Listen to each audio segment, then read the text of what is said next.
Last time, Jesus wrote to Smyrna, the church that had nothing, poor, slandered, bracing for prison. And he told them, "Be faithful until death, and I will give you the crown of life." That was faithfulness under fire. But now he turns to a church with the opposite problem. Not a church being crushed from the outside. A church being seduced from the inside. A church that lived in the shadow of Satan's throne and slowly started to blend in. The letter goes to Pergamos, and the address matters. Pergamum was the capital of Roman power in that region, the seat of the empire in Asia. It was the first city to raise a temple to a living Caesar, where a man was worshipped as a god. The great altar of Zeus rose over it like a throne. It was home to the cult of Asclepius, the serpent god of healing. And Jesus names the place for what it is.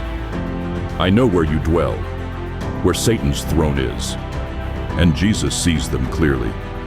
"You hold fast to my name and did not deny my faith."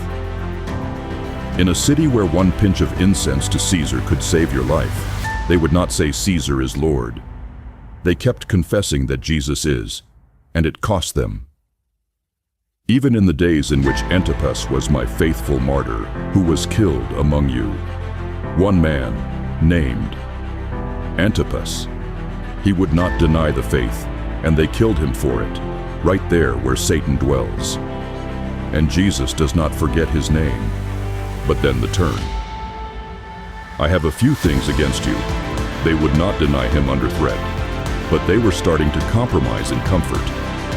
Some among them held the doctrine of Balaam, the old prophet who could not curse Israel, so he taught its enemies to seduce it instead. Food sacrificed to idols, sexual immorality. And some held the teaching of the Nicolaitans, the same compromise Ephesus once rejected. They stood firm against the sword. Now they were folding to the culture.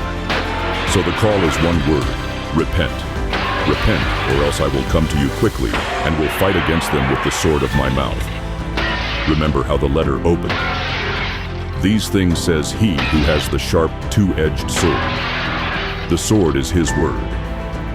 If they will not deal with the compromise, he will. The same word that saves is the word that cuts. He would rather fight for his church than lose it to slow surrender. And this is our mirror. Most of us will never be asked to deny Jesus at the point of the sword. Our test is quieter. It is the slow blending in, holding his name on Sunday and holding the culture's idols the rest of the week, keeping the label Christian while editing out whatever the world finds offensive. Pergamos teaches us that you can be brave and compromised at the same time. You can refuse to deny him and still let 1,000 small idols move in next to him. Undivided loyalty is the whole point. But to the one who overcomes, who comes back to undivided love, Jesus makes a tender promise. "I will give some of the hidden manna to eat, not the food offered to idols, but the true bread, hidden in heaven, kept for you. And I will give him a white stone, and on the stone a new name written, which no one knows except him who receives it." In that world, a white stone meant acquittal and welcome. A new name, a private word of belonging between you and your God. So here is where we land. If you have never given your life to Jesus, do it today. Stop serving him and the idols both, and come home. If you already have, tell somebody that following Jesus is not a label you wear. It is a Lord you love. Walk in the purpose God gave you. Live more like Christ. Pull down the idols, hold fast his name, and let him write a new name on you that only you and he will read.